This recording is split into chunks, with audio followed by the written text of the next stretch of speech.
Hey, welcome back. Today we're here looking at the Luminar Neo software suite. They've been kind enough to send out the software to me to give me a look. So this is a sponsor video, so thank you very much, Luminar Neo. Do appreciate the opportunity to have a play with it. We're going to look at it in the landscape aspect. We'll talk about the positives, the negatives. We're going to edit some photos here that I've already edited on Lightroom and Adobe that you might have seen before. Compare them, see what the pros and the cons are with it, and if it's any good. They do have a sale on at the moment, so if you do enjoy it, there'll be links below, and you can go and use 34 Media for 10% off. I'm not sure if it works for the sale, but we'll find out. Let's get into this. Let's hit that intro and go check out these photos of this software. Well, let's do it.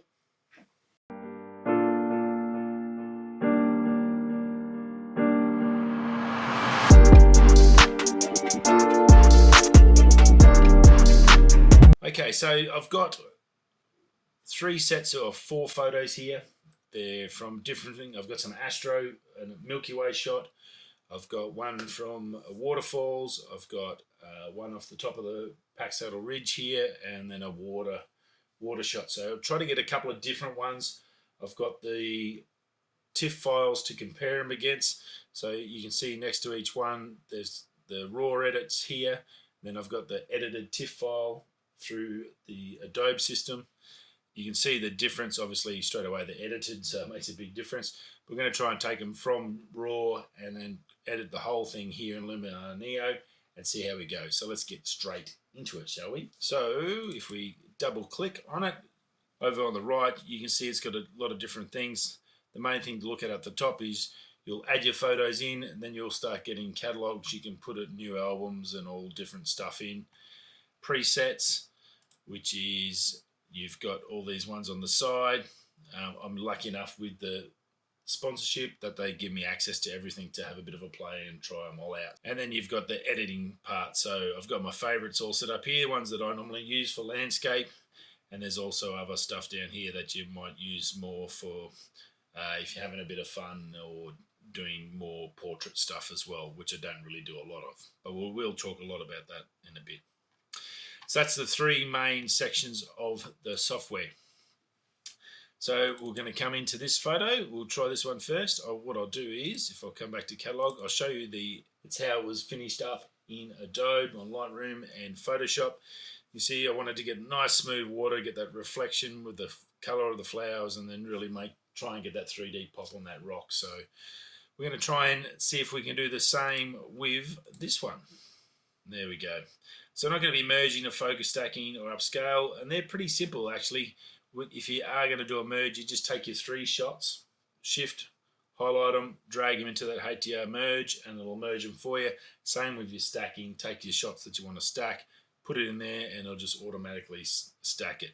Upscale, I haven't really played with. I'm assuming that's sort of like a denoise where it sort of gives you, or an enhanced feature that you had in Lightroom, to really make it a double megapixel. So if you've got something on your iPhone, it's probably going to be a good one to use that upscale section.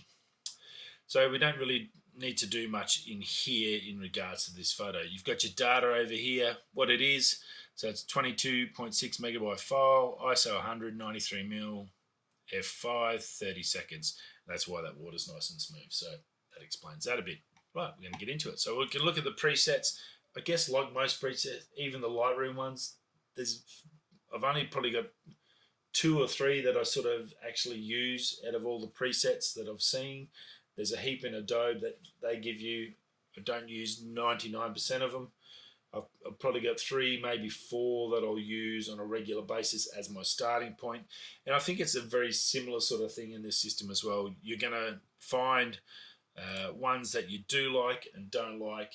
And again, I think more so than anything, they're just going to be starting points. So you can go Northscape, Forest Stream. So that's probably something simple. You can adjust the levels of that, how much it is, how much it's going to pop, and how much it's going to do it. So that's sort of a good thing as well. It's very slider-based system, which I think is pretty cool. Snowfall, if you get snow. I've still never seen snow in my life, so one day I'll be able to use that slider. Clean light, sunsets, which will give you a bit of glow, and then long exposure, which this one is. So you can see how what it does for the water on that long exposure, and you get a little bit more there. So again, they're probably just more so starting points. And if you go back to the catalog, you can do that with all these other ones as well. So here's on our Milky Way one. Take a look. Just does take a little bit to load up on a few of them, so you can get your different ones as your starting points. So you come through there and work out where you want to go. So that's probably a good one for astro, long exposure. Again, you can play with it as much as you need to. So pretty easy to use the presets. There's a whole bag full you can get. There's sunsets, all sorts. I won't go through the lot because otherwise this video will be an hour and a half long. But there's a lot there that you can do. So ones that really make it pop like that. So it all depends on what you're looking for as a starting point. You've had a bit of a quick look around, and it's a pretty simple system once you get it. To be honest here, I did have some trouble working out the masking system after a bit of trial and error and going to check out on YouTube. So that was good. Once I did find it, it is easy. Obviously, 6 years straight of Lightroom and Adobe. It makes it a little bit tricky when you go to try a whole new system. Everything's going to be a little bit different. So you do have to give yourself a little bit of time and to work it all out. Right, so in the editing thing, and we're going to go through these other ones, we'll talk about all these bad boys down here and what they can and can't do. There's a bit of masking there, so if you want to cut stuff out, so if you're doing product stuff, you can do a lot of stuff there that'll give you for your images. And radial gradients, similar sort of thing, so you can come in and do that, invert it, and there you go, stuff like that. So that's your basic masking area there, and your properties inside your masking: opacity, normal, so that you can flip it around, upside down, such as life. Right, crop, pretty standard. I'm not going to go through this much. So you can either drag, drop, you can do composition, and that's an AI version where it will take a look at the photo and sort of determine what sort of sets a certain parameter and give you what they think would be a better composition for that photo that you've got them. So if you're unsure of your composition and you want to maybe look at an image and you're just not sure, it just doesn't look right, that's probably a good tool to sort of just, I guess, say, okay, well, let's look at it a little bit different. Let the AI take over and let that composition to sort of give you a bit of an idea. Okay, yep, right, I see what they've done there. Rule of thirds. They've broken it down. Yeah, that probably works out a bit better. I might crop it or do a little bit better. You don't have to take it. You can just use that. Again, like the presets, it's just like a little basis point where you can start working and go from there. So I thought that was actually quite handy, that one there in the crop. All the rest of the other stuff in the crop is like any other crop stuff, so I won't go through too much of that. Now, these are my favorites. So Noiseless, super sharp, develop, that's just standard settings, enhance, arrays, skies, faces, skin, super contrast, dodge and burn, and clone. Pretty standard, a lot of them. Noiseless is basically taking all the noise out of an image, especially should be good for my astro photography, so I want to definitely try a little bit of that. And what we've got here, you'll see here on the right, you've got adjustments and masking. Now, it'll give you advice. It's looking at the image, obviously, and it'll tell you, use the low adjustment for this image. Rightio, so we'll go through and we'll press low. Again, you'll get the patterns coming up, and there you go. You can see what it does. It takes a fair bit of the noise out. If we look in the background, it was a pretty good shot to start with. There wasn't much noise in it, but if you are looking to increase that in the water, you can see that it's pretty darn good. So that's cool. Pretty happy with that. So that is quite handy on the Noiseless. Now, super sharp, again, if you want something super sharp, if you've got a lot of textures and something in it, it's exactly the same sort of setup. You come through low, middle, high. It doesn't give you, you can get motion blur or universal. You're going to have to play with them. I haven't been through every single thing in it. I don't need everything ridiculously sharp, because then you're going to get the water sharp as well. So we might try a bit of motion blur, and we'll go for a low and just see what it does. That's all we can do. And there we go. Beautiful. So that's now, we can zoom right in. See how we went there. It's looking pretty good. Now I'll give you a heads up when you are moving around the picture to sort of pixel peep and see what it's done. When you first move it, it does look blurry, but then it sort of loads. So there's a little bit of a lag time when you're dragging across the photos, which I've noticed. But you can see the rock, that's come up pretty good. Nice sharp edges. Everything's pretty good the way it should be on that rock. And it hasn't really wrecked the water too much. There's a bit of motion flow in there. Cool. So that's super sharp. Right, we're going to move into develop settings. Again, these are going to be pretty much similar to your Lightroom and that. Exposure, contrast, highlights, blacks and whites, your curves, your similar sort of stuff there. Sharpness, noise reduction, optics. So that's like your lens stuff. I think you can add in some things to suit certain lenses and cameras. You've got to load them in. I haven't had a chance to get that done, but you've got that option in there as well. And then transform it. You can, this I thought was pretty cool, which I don't think you can do on Lightroom as far as I know. And you can transform the image. So if you can sort of do that, which is, I guess, sort of get that miniature toy effect. And you can really get a chance to change the way the image looks. And you might be able to create something really special, I think, with that. I think that was a pretty cool one, the transform. There's some neat little tricks in here that you're not going to have in Lightroom. And I think the best thing about the develop settings as such is, even if you're not quite sure of them, you can still use Lightroom and Photoshop to start with, and then just add this into your workflow. So start using the little tricky stuff, and then once you get more comfortable with it, try something different. Again, I've spent a couple of weeks and really focused more so on what I do mostly, and that's develop. I don't use too much of the fancy stuff. I do use the Noiseless a fair bit, and the super sharp I've tried a fair bit with the Barra photos. If you have seen the Barramundi classic photo video on the channel from just up in this year in 2023, all the photos I edited on that were Lightroom, and then I went through and cleaned up us guys when we got out holding our fish, our faces and everything with this Luminar Neo, and it made it really, really easy. So good. As you can see there, we're going back in. Over here has got your edits, so you can come back over here, and anything you've changed, you've got that under its heading as well. So you can come through and delete it all if you don't want it. So we want to get rid of that, and it puts it straight back. So edits, and then your tools, back in your tools. So yeah, that took me a little bit to find, so that's a good one to show you, that one, because I didn't know where it was. What's next? So enhance. Now this is a really good one if you're just starting out and you just want a quick little edit on something. This one can come in and really do some great things. So you can see how it's really popping that reflection in the water, which is quite handy. You probably don't want it that much, but if you come in and do something like maybe around 20, get that, sort of show off that reflection a bit, so you get a little bit there. So that is pretty darn cool. Again, your masking is in each tab. Just don't forget that.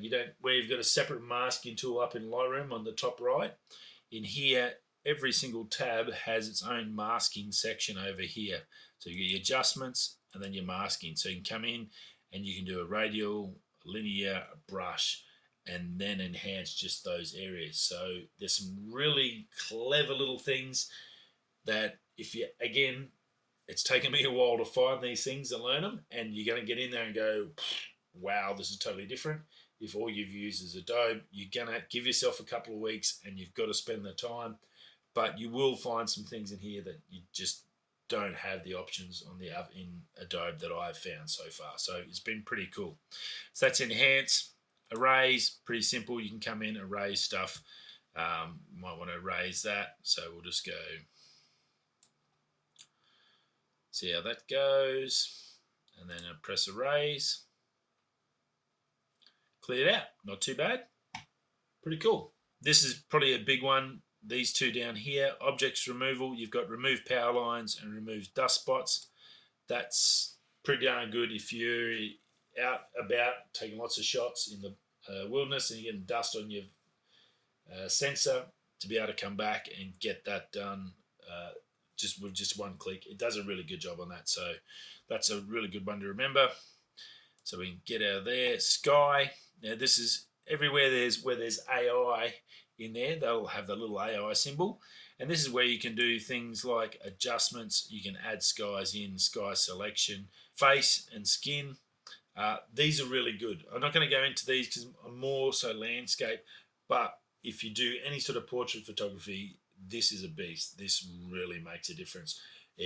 You're able to really just lock in on a face and the eyes and the teeth, whiten the teeth, clean up the eyes, get the bags out of the eyes, soften the skin a little bit, and get some nice light on the skin.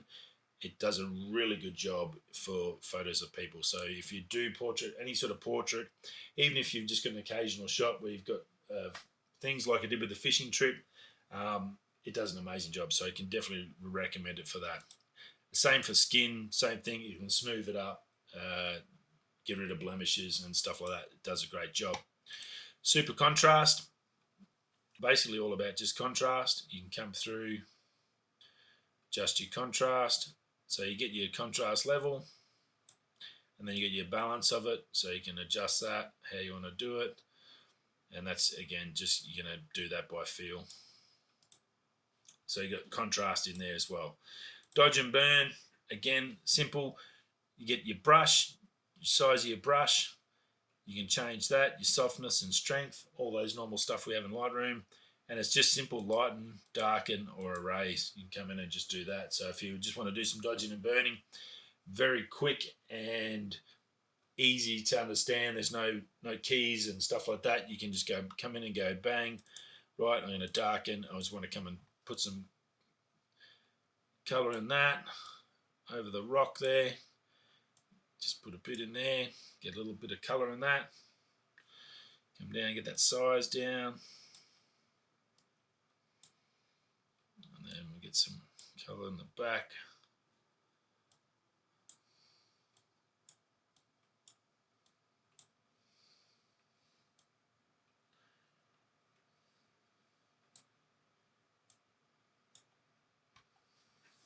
So you can change that amount. So yeah, very, very quick and easy to use. So that's one thing I have found. Once you learn where everything is and how to use it, it's actually pretty quick. So I've been impressed. Again, clone, same sort of thing. You can go through clone, stuff like that. Nothing in there we'd really need to do. Now, magic light is, I haven't really had to play with that too much. Yeah, so light bulbs, street lights, decoration lights, Christmas trees and stuff like that. You need a light source, and then you can really have a bit of a play with it. So that, I think, will be really handy for street photographers and also portrait photographers when they get that light involved. So that'll be pretty cool. And then we go down to some of the other stuff: structure, color, black and white, details, denoise, landscape. Landscape side, you've got dehaze, golden hour. We can put a bit of color on things if we have to. It's not too bad. Probably a little bit too much. And then you can have a bit of that. Up the foliage, that'll really make it pop and sharpen it and give it a bit of green. So you don't want too much. Again, less is always more when you're doing your editing, I think. Vignetting, you can relight. This one I've actually found is really good. I probably should have that one of my favorites as well. So you can change the color of the brightness in parts of the screen. So you could, if you wanted this one to be a little bit darker or a little bit lighter, you could have that, and then you could make the background pop a bit more or bring that darker to get some 3D pop in there. That's always good. And then there, and then depth. Sort of, you can sort of see that scrolling across the screen there, the depth bar. It's sort of like, I'm not sure how it is, and you can sort of see what it does. And again, it's a little bit of feeling in it. And that doesn't look too bad. What I do want to show you is come down here to your split. So there you can have, there's your original image, and then there's after you edit. So without much fuss and not really going too hard, you can see the difference, and you can have that split. And you see that a lot on websites and stuff like that. So no, I think that's where they've got that idea, and I think it's really easy, clever to do, because you can definitely see what sort of difference you're making with that edit. Yep. Okay, cool. Pretty happy with that. That's come up pretty good. So very cool. Right, let's have a look at another photo. So that's edited. That's the back of the range there. Beautiful photo. You could sunrise. And here's how it started. So a big difference from your raw. We can shoot straight over, and we'll look at the presets. See if we can't get something on there to start with. It's not too bad. Morning.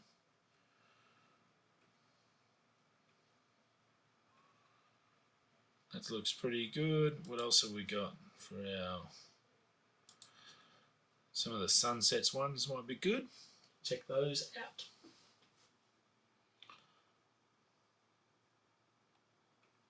Hyperdrive. Well, that one changes. That even adds in some clouds. So that's a big difference, isn't it? So there's presets not only can change it. Now, we need to crop this because obviously... Let's see what the composition says. We'll do an AI composition and let it just work out the crop. There you go. That's what it's going to do, and I don't think that's too bad. Auto crop. So it's got some really good features in there, so definitely worth trying that out. Layer properties we don't need. We're going to go in. No, we'll go into develop, enhance first, and see what we can give us. How much it's going to make it pop. It's a big file. It's a stacked panorama, so it's got a bit in there. We need to fix that color up a little bit over here. We want to try and fix that blown out sun a bit. Highlights, you're going to take it down a touch. Not that much. Bit of a live edit's always tricky. Oh, there we go. We're starting to move now. It's having a bit of a hissy fit.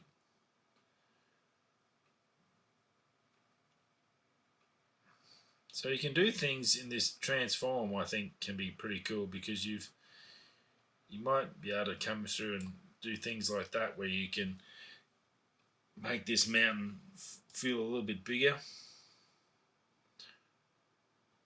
or make the stretch out a mountain and stuff like that.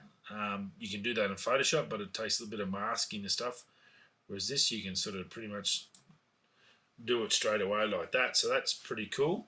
The fact that you can come and do that might even come up to around about there, I reckon, might be pretty darn cool. So straight away we made those mountains a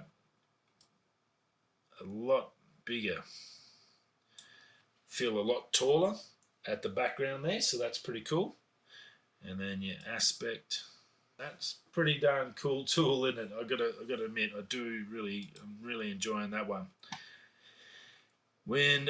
So what we're going to do now is we want to get a radial mask.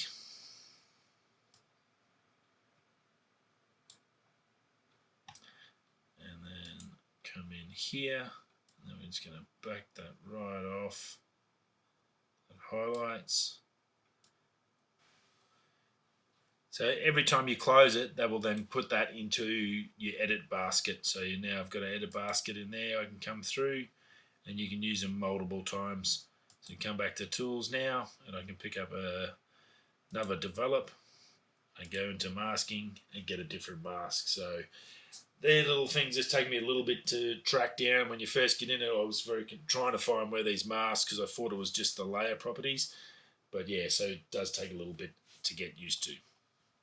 Anyway, so how does that compare against the other one? Well, that took me a little bit of first. I was probably a good 40 minutes to an hour editing this one, and then over into Photoshop. And I'm still learning a little bit on this one, so do forgive me for that. But for just a quick little edit, that's not too bad. You can definitely see what you can come and get done in there. I'm trying a little bit of super sharp on that, I reckon.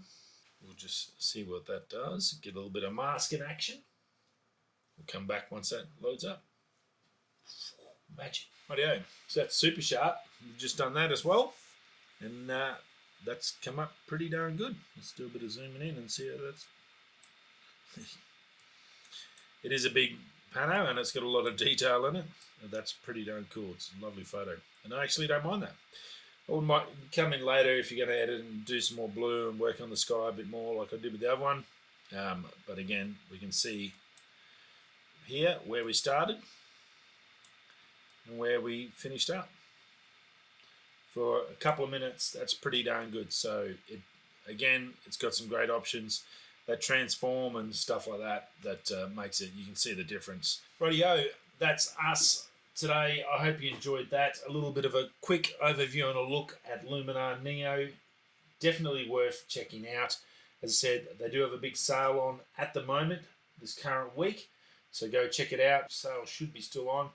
If not, also, if you put in 34 media to the link below, you'll get 10% off your purchase. So hopefully that helps you out a little bit and gives you a chance to go and have a play with this pretty darn cool little system. At first, I actually really struggled with it because I knew it was really good for faces and people, and I didn't know how it was going to go with landscapes. And the more I'm using it, the more I'm finding little tricks and tips and features. And like everything, the more you use it, the better you get at it, the more you understand it. And they've done a really good job, and I think they've got some things in here that Adobe would be probably jealous of. Things like that transform, some of the AI super shots, that AI composition. There's some pretty handy little things in there that you may not have heard of before. Might take a little bit of tracking down to find it, like I have, but I think you'll do yourself no harm by going to check it out. Links below in the description. I do want to thank Luminar Neo for giving me the opportunity to have a play with this and check it out. You've done a great job. Thank you to those guys. Always good to have something so powerful like Adobe, and also now with Luminar Neo stepping up to help us out and let us really showcase our photos and showcase this beautiful planet. That's what it's all about, and anything that helps us is I'm all okay with. Thank you, Luminar Neo. Thanks to everyone. I will see you all next week. Have a great weekend. Bye-bye.